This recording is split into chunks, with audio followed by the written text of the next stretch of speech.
Catalytic converter problems in Jeeps kind of sneak up on you, like a raccoon at a campground.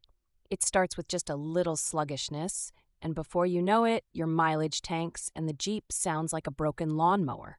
One thing you'll notice early on is the dreaded check engine light.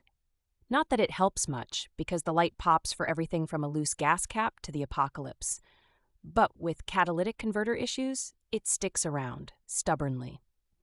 A failing converter does something Jeep owners truly hate. It steals your power. The 0-60 time for most Jeeps is already nothing to brag about. Throw in a clogged cat, and you're lucky to hit 20 miles per hour up a hill without people honking. The most common pain point?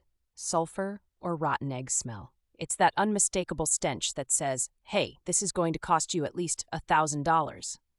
Burning eggs in the exhaust is not what anyone wants out of their Jeep ownership.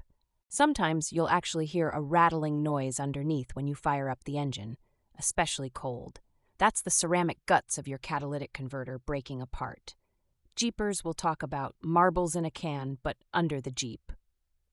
If you're dealing with emissions testing, a bad converter almost guarantees a fail. Oregon isn't exactly California for strictness, but Portland still checks.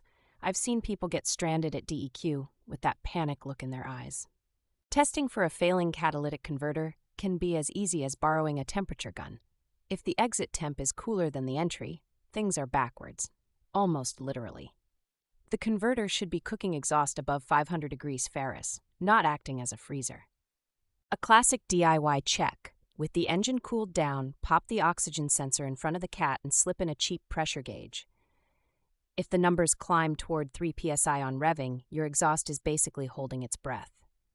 Replacement isn't fun. Jeep converters can run $600 to $1,500 depending on your model. Labor is another beast, since rusted bolts will snap just because you looked at them too hard. Welcome to Jeep maintenance purgatory.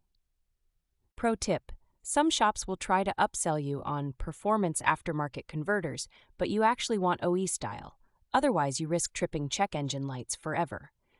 Don't get fancy if you just want peace of mind and emissions compliance. Environmental impact matters too. A bad cat means more unburned hydrocarbons and nitrogen oxides out the tailpipe.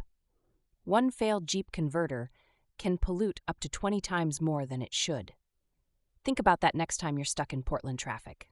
If your Jeep is over 100,000 miles, just mentally prepare for this repair.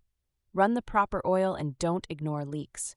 A little maintenance now can literally save you thousands and keep you from that egg-scented walk of shame at DEQ.